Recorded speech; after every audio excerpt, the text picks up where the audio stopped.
Selamat pagi Bapak Ibu Saudara yang terkasih di dalam Tuhan. Shalom. Puji syukur untuk saudara-saudari kita yang menikmati liburan bersama anggota keluarga dan sebagian sudah kembali ada di tengah-tengah kita kembali. Dan tentunya ada beberapa lagi saudara-saudari kita yang barangkali mereka masih di tempat liburan.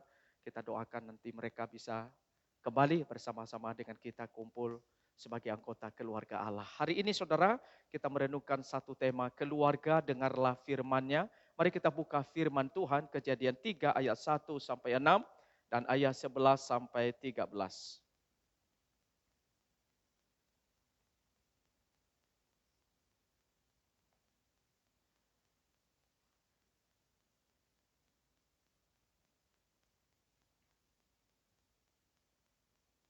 Saudara, saya akan membacakan akan firman Tuhan ini untuk kita, saudara-saudara.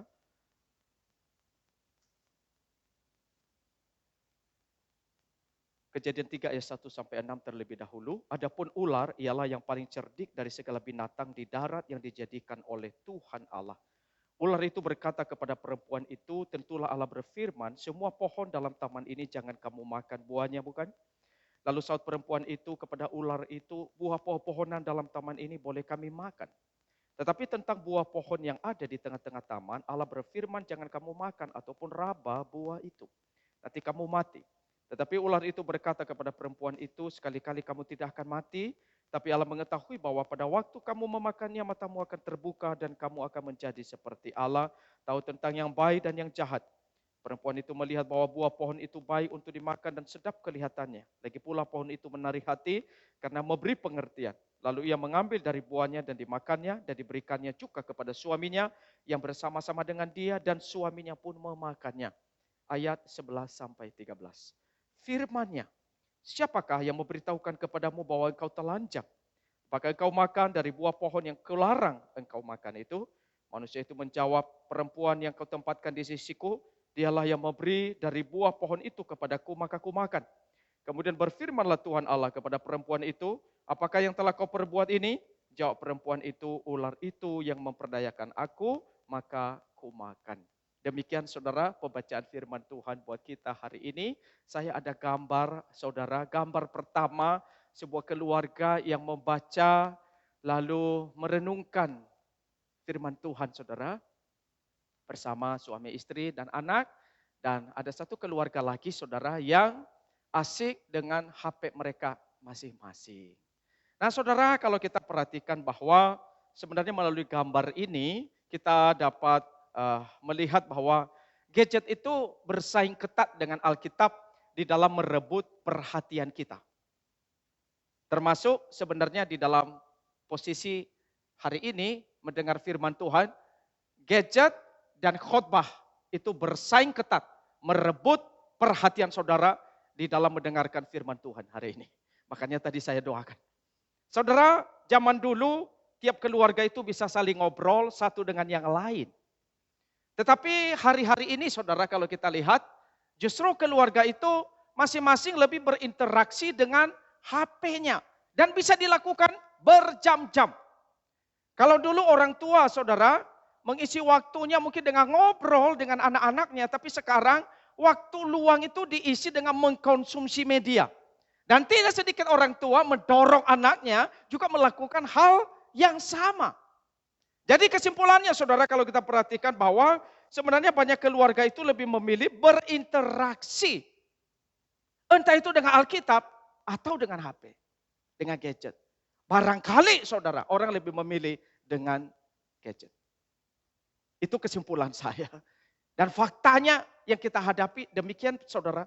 Mari kita lihat keluarga kita masing-masing, pasangan kita berapa jam dia pegang HP setiap hari. Anak-anak berapa jam. Saudara sendiri sebagai suami berapa jam. Nah saudara-saudara tentunya Alkitab itu sebenarnya tidak sama dengan gadget. Karena gadget itu lebih banyak bicara soal dunia ini saudara. Berita komersial, bisnis dan sebagainya. Tapi Alkitab itu bicara hal-hal yang kekal. Dan Alkitab itu sebenarnya tidak sama dengan koran saudara.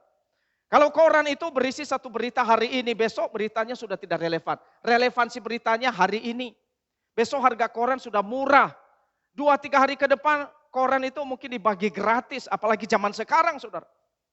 Tapi Alkitab isinya itu, saudara, tidak pernah tidak relevan. Setiap detik, setiap waktu, sepanjang masa, Alkitab itu terkait erat dengan kehidupan kita. Dan tidak bisa tidak, saudara, kita akan mempertanggungjawabkan hidup kita itu berdasarkan Alkitab yang ada di tangan kita ini. Jadi serius enggak? Serius, saudara. Alkitab itu dikatakan di dalam firman Tuhan, itu adalah tulisan yang diilhamkan Allah. Diilhamkan itu berarti dinafaskan, diinspirasikan oleh Allah. Jadi semua tulisan di dalam Alkitab itu adalah bersumber dari Tuhan, saudara. Itu bukan perkataan manusia. Maka kalau itu perkataan manusia, semestinya, saudara, setiap kita punya waktu, punya telinga, punya hati yang rela mendengarkan firman Tuhan, maka mentaati firman Tuhan itu. Tapi persoalannya mengapa, saudara? Banyak personal, banyak keluarga justru mengabaikan firman Allah. Mengapa banyak yang tidak melihat firman Allah sebagai yang primer di dalam hidupnya? Mengapa, saudara? Saudara, ada beberapa faktor ketika saya merenungkan berdasarkan perikop yang kita baca hari ini. Faktor pertama, spiritual. Spiritual ini, saudara, bicara terkait dengan keyakinan. Keyakinan seseorang terhadap firman Allah. Saudara, orang yang tidak yakin bahwa ini adalah firman Allah, maka dia mengabaikan. Mengabaikan berarti dia tidak lagi percaya kepada Tuhan, dan dia melihat ini bukan lagi seperti perkataan Allah. Dia lebih percaya kepada dirinya sendiri, pikirannya, hatinya, sehingga dia lebih mengikuti apa yang dia pikirkan. Bahkan mungkin buku-buku yang dia baca dengan segala filsafat dunia ini, pandangan dunia ini, itu yang dia ikuti. Bukan firman Allah. Jadi keyakinan dia terhadap Alkitab, dia sudah tinggalkan. Nah, saudara, ini berbahaya enggak? Berbahaya. Justru ini yang membuat manusia jatuh di dalam dosa. Karena sudah kehilangan keyakinan terhadap firman Tuhan. Sudah muncul satu keraguan, tidak lagi melihat ini adalah firman dari Allah, Sang Pencipta langit dan bumi ini. Saudara-saudara yang terkasih di dalam Tuhan, itulah yang sebenarnya dialami oleh Adam dan Hawa. Mengapa keluarganya rusak? Mengapa anak-anaknya rusak? Mengapa relasi Adam dan Hawa rusak? Karena penyebab utama tidak mempercayai firman Allah. Saudara, tidak percaya kepada firman Allah, hal paling serius di dalam kehidupan kita. Itu paling krusial. Paling krusial. Jikalau saudara tidak taat lagi pada firman Allah, saudara, itu terkait erat dengan keyakinan saudara. Keyakinan di dalam hati. Keyakinan bahwa ini adalah firman Allah. Ketika saudara tidak mau dengar khotbah lagi, tidak mau dengar firman yang diberitakan, tidak mau taat kepada firman, saudara, itu terkait keyakinan saudara terhadap Tuhan. Dan itu yang dialami oleh Adam dan Hawa. Mengapa mereka menolak perkataan Allah? Mengapa mereka lebih percaya iblis daripada Tuhan? Karena keyakinan. Kepercayaan di dalam hati. Saudara, ini sangat serius sekali. Makanya saya tekankan lebih dalam. Karena keyakinan itu yang mempengaruhi hidup manusia. Kalau saudara punya keyakinan yang baik terhadap Allah, saudara akan memperlakukan firman Allah dengan begitu hormat. Saudara akan mendengarkan perkataan-perkataan Allah. Saudara akan menyimaknya. Saudara akan melakukannya. Tapi jika saudara tidak lagi percaya kepada Allah, tidak lagi percaya kepada firman Allah, saudara akan mengabaikan firman Allah. Ini faktor spiritual. Saudaraku yang dikasihi oleh Tuhan. Pendeta Stephen Tong menyampaikan satu kalimat, saya baca di Instagram beberapa hari yang lalu. Saya lihat kalimatnya bagus, maka saya kutip. Dia mengatakan di dalam seluruh kitab suci, hanya terdapat dua arah hidup, yaitu yang pertama hidup yang mengarah kepada diri, bersandar kepada diri, mengikuti nafsu diri, dan berakhir pada mengakhiri diri. Lalu yang kedua dia berkata bahwa hidup yang menghadap Tuhan, menyangkal diri, berbakti kepada Tuhan, dan akhirnya memperoleh hidup yang kekal. Saudara, orang yang mengikuti nafsu diri, bersandar diri, semua kepada diri, berakhir kepada diri, saudara itu orang yang tidak mendengarkan firman Tuhan. Itu orang yang mengabaikan firman. Jadi akhirnya dia lebih bersandar diri sama seperti Adam dan Hawa. Mereka mengabaikan firman Allah, makanya mereka bersandar diri, mengikuti nafsu diri. Dan itu membawa keluarganya kepada kehancuran. Tetapi ketika seseorang itu dia menghadap Tuhan, rela sangkal diri. Meskipun ikut Tuhan tidak mudah, tapi rela sangkal diri. Rela pikul salib, rela berbakti sama Tuhan. Saudara, itu orang yang mendengarkan firman Tuhan. Orang yang mendengar itu, saudara, rela melimit dirinya. Rela menyangkal dirinya. Dia mendengar firman. Nah, saudara-saudaraku, kalau kita lihat Adam dan Hawa sebenarnya sedang membawa diri mereka kepada kekacauan. Dan itu sebabnya mengapa carut marut di dalam keluarga Adam dan Hawa terjadi. Mengabaikan firman Allah. Saudara, ketika keluarga, ketika pribadi kita sendiri tidak lagi percaya kepada firman Tuhan. Sedang membawa diri saudara, membawa keluarga saudara, anak-anak saudara, istri saudara, masa depan keluarga Anda kepada kekacauan yang tidak habis-habisnya. Dan carut marut di dalam keluarga itu muncul karena akibat tidak yakin, tidak taat, tidak percaya pada firman Allah. Keluarga Adam dan Hawa menjadi pembelajaran penting bagi setiap kita hari ini, saudara. Meskipun itu keluarga pertama, lembaga pertama didirikan oleh Tuhan di dunia. Tapi ketika mereka lebih mendengarkan suara iblis daripada percaya suara Tuhan, itulah letak daripada kehancurannya. Dan itu yang dituai termasuk sampai di zaman ini. Dan saudara-saudara, kalau kita tidak hati-hati, saudara, kita akan mengalami seperti yang mereka alami. Kalau kita mau diberkati oleh Tuhan, saudara, kita perlu membawa keluarga kita kembali bergaul akrab dengan firman. Karena kunci daripada keluarga yang kokoh, yang kuat dalam menghadapi zaman ini. Kunci bagi seorang anak muda untuk bisa hadapi tantangan zaman ini. Kuncinya ketika engkau taat, ketika engkau terima, engkau yakin, engkau bergaul akrab, mencintai akan firman Tuhan ini. Saudara, itu rahasianya Tuhan sudah beri kepada kita. Itu kekuatan kita di tengah dunia ini. Kenapa saudara orang mengabaikan firman Allah? Faktor kedua, karena faktor kultural. Faktor budaya zaman ini, saudara. Apa godaan terbesar di zaman ini? Yaitu adalah budaya zaman ini. Zaman dulu memang gak ada teknologi, tapi hari ini teknologi itu merajalela luar biasa. Sadar tidak sadar, saudara, kita sekarang sudah masuk di dalam satu budaya yang dibawa kalau kita tidak sadar, saudara sedang mengabaikan firman Allah. Makanya kalau dikasih pilihan, kau pilih Alkitab atau gadget, pasti milih gadget. Mungkin akan berkata, kalau saya pilih gadget pasti ada Alkitab di dalamnya, saya masih bisa baca. Tapi masalahnya bukan di situ. Apakah engkau mencintai firman Allah?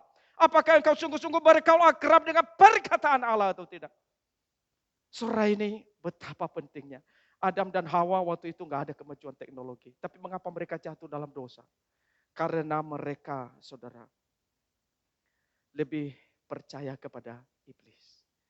Godaan mereka waktu itu muncul karena ada ular.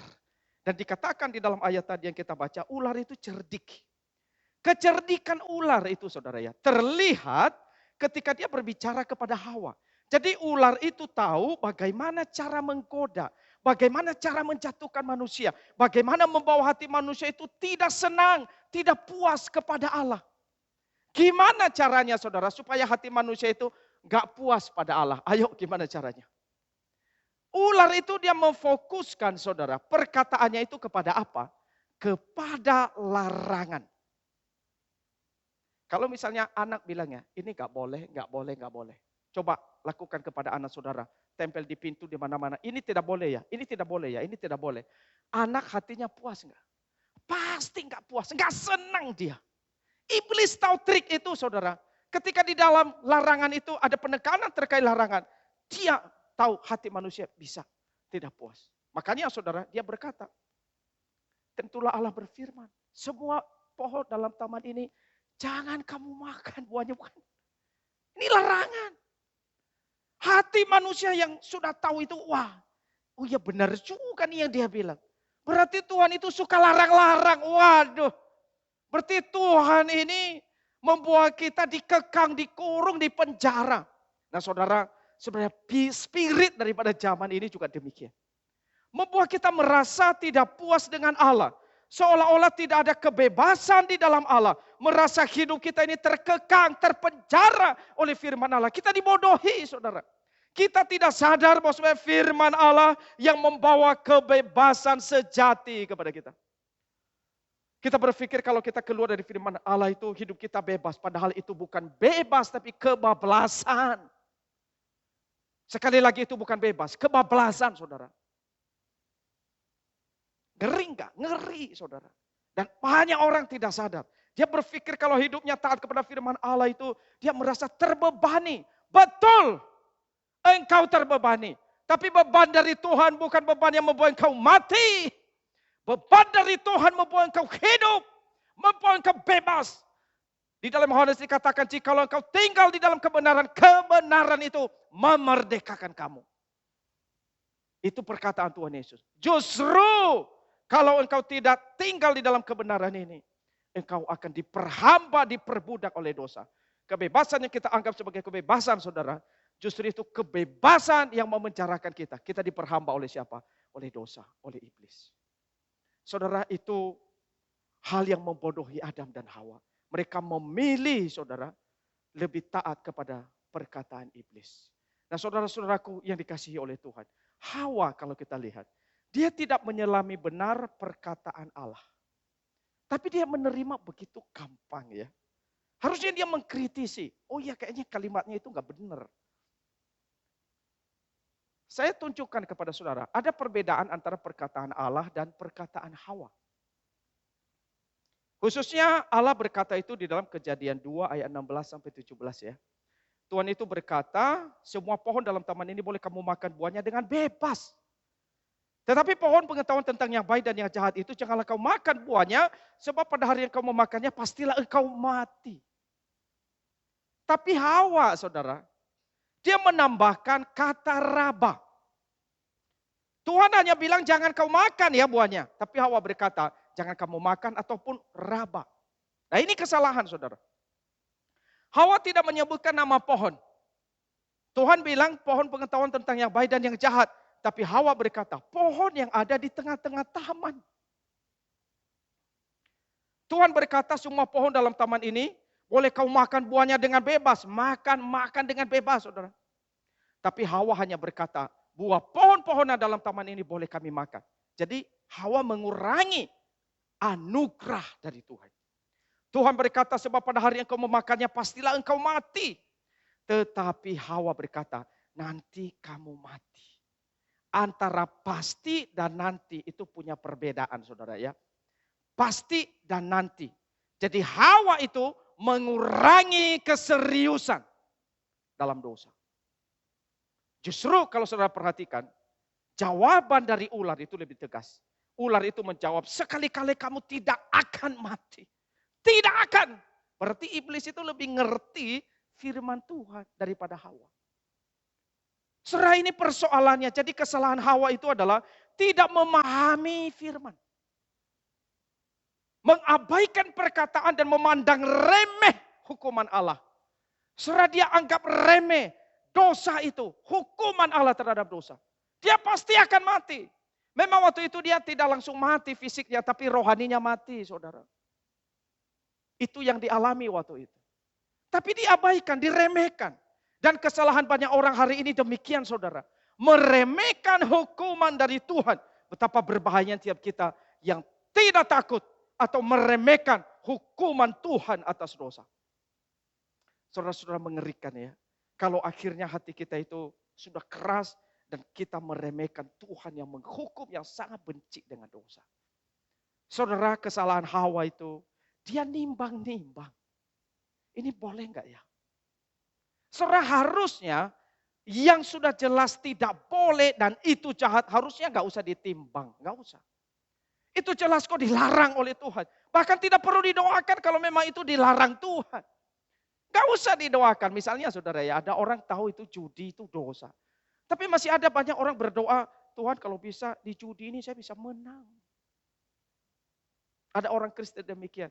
Bahkan kalau bisa nanti aku menang, aku mau kasih persembahan, perpuluhan ke gereja. Saudara itu melibatkan Tuhan di dalam dosanya.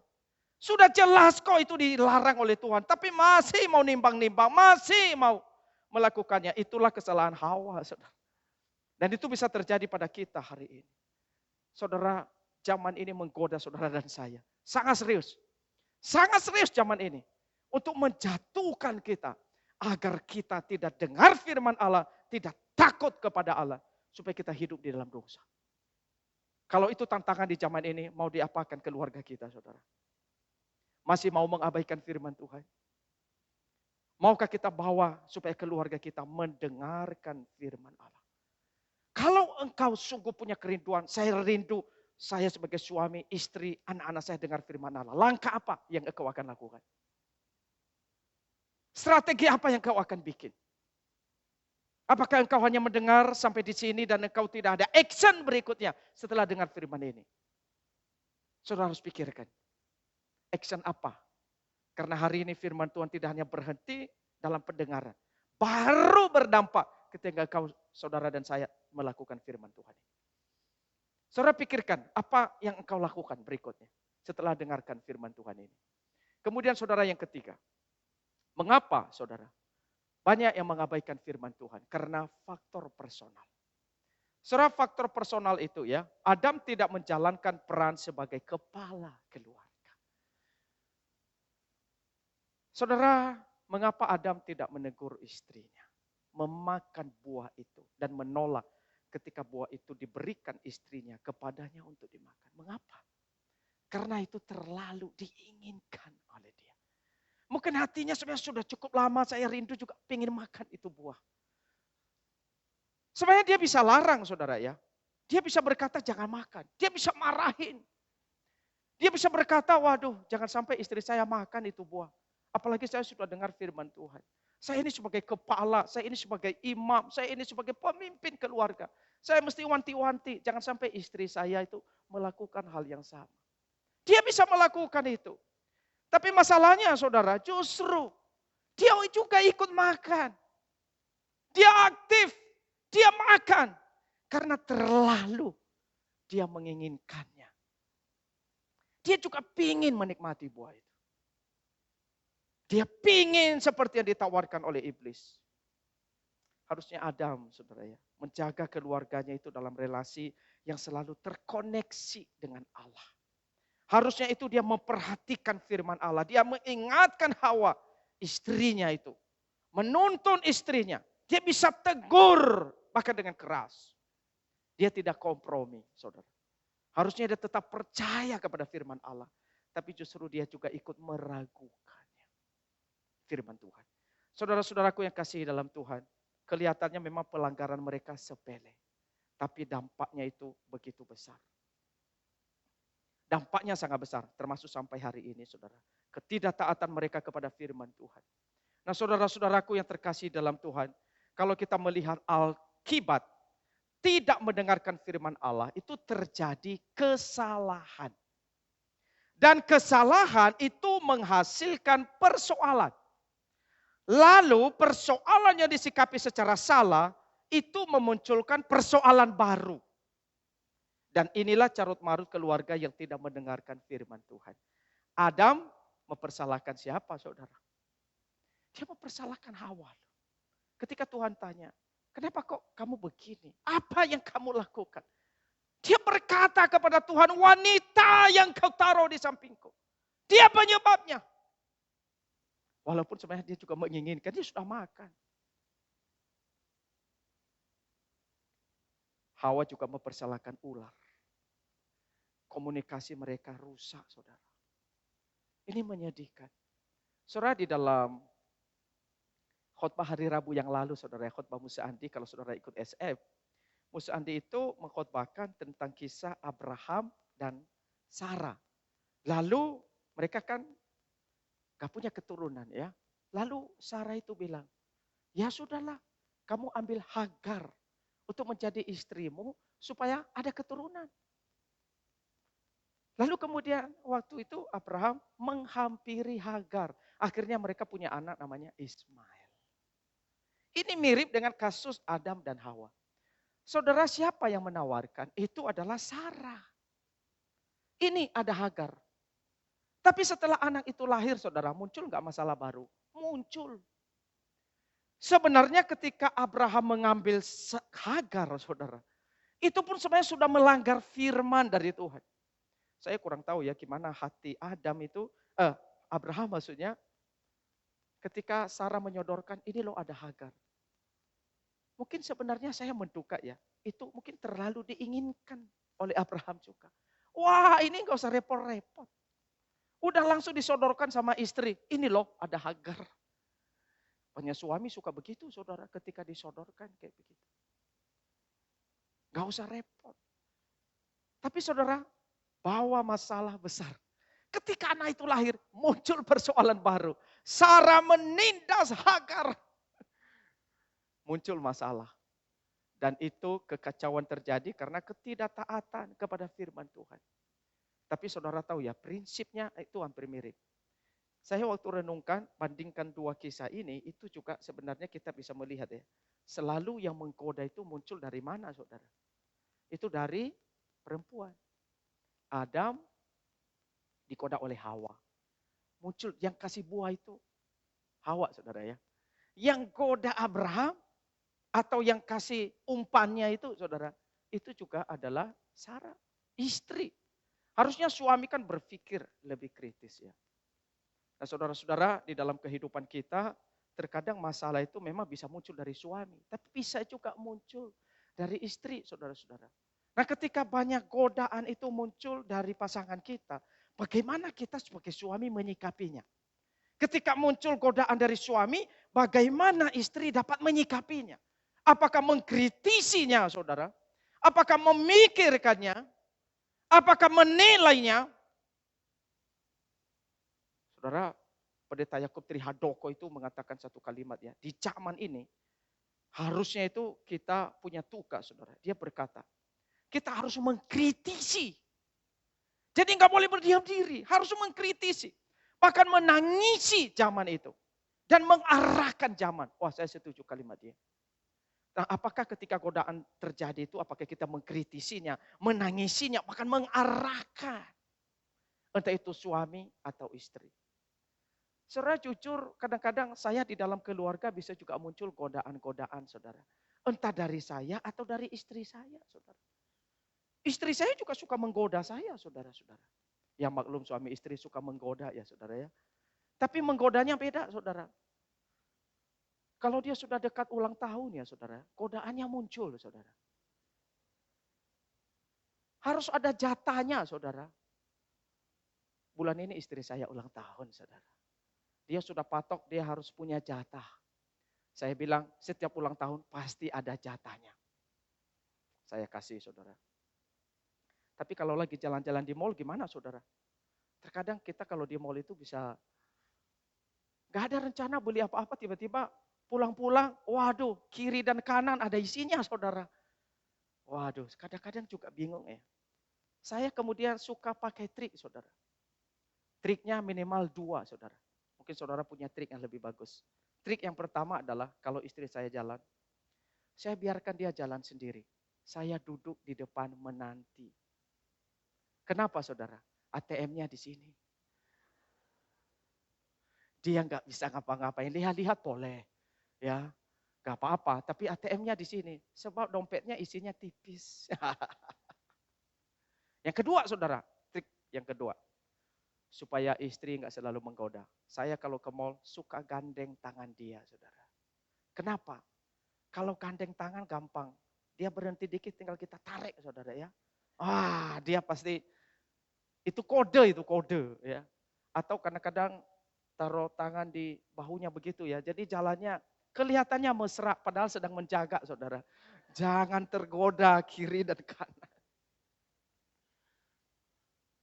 Saudara-saudara, dunia ini menggoda kita. Salah satu di dalam masalah keuangan, saudara. Saya kemarin tuh dengar di Metro TV, hari Jumat atau hari Sabtu. Di Jakarta, saudara, orang yang terlibat pinjaman online, pinjol, 10,35 T. Besar enggak? Sangat besar. Di Jawa Barat, 13 T lebih. Dan akun yang terlibat pinjol itu di atas 2 juta lebih. Ada peningkatan. Waktu saya dengar kemarin, semoga tidak ada jemaat GKK yang terlibat pinjol. Karena ketika orang terlibat di situ, pasti itu akan melilit, bisa melilit leher kita. Saudara susah bergerak. Dan saya lihat banyak orang bisa terlilit pinjol. Saya beberapa udah tahu sampai hancur hidupnya. Keluarga, berantakan, anak-anak. Saudara hati-hati ya dengan hal ini. Bukan berarti kita nggak boleh misalnya kredit atau begitu, bukan itu. Saudara, tapi pinjol ini menggoda. Hampir setiap minggu itu muncul di WA saya, saudara, atau di HP saya soal pinjol-pinjol begitu. Nah, saudara-saudara jangan sampai kita ngeklik. Karena itu godaan. Godaan bagi kita. Maka saudara kita mesti mencintai firman Tuhan. Untuk menjaga keluarga kita. Itu supaya bisa tetap terpelihara dengan baik. Saudara, iblis itu punya trik untuk menghancurkan kita. Yang pertama, dia menghancurkan komunikasi keluarga. Ketika Adam dan Hawa itu sudah terjatuh di dalam dosa, saudara. Maka yang hancur itu komunikasi. Mereka saling mempersalahkan. Adam mempersalahkan Hawa, Hawa mempersalahkan ular. Rusak komunikasi sampai ke anak mereka Kain dan Habel. Iblis memutus regenerasi orang beriman. Itu yang dikerjakan oleh iblis dalam dunia. Komunikasi dan kerusakan menular kepada keturunan Adam dan Hawa. Iblis menghancurkan keluarga dari dalam secara perlahan-lahan. Dan lembaga pertama yang dirusak oleh iblis itu adalah keluarga. Karena kalau keluarga rusak, gereja rusak, masyarakat rusak, semua ikut rusak. Mari hati-hati saudara. Kalau kita sudah dengar firman Tuhan hari ini dan kita rindu keluarga kita sebagai keluarga yang diberkati Tuhan, kuat dan kokoh di tengah zaman ini. Saudara, mari sebagai keluarga dengarlah firman Tuhan. Sebagai suami dengarlah firman Tuhan. Istri, anak-anak, semua kita mari dengarkan firman Tuhan. Ini bukan hanya untuk saudara, termasuk untuk saya. Setiap kita mari dengarkan firman Tuhan. Amin. Siap? Mari kita masuk di dalam perjamuan kudus.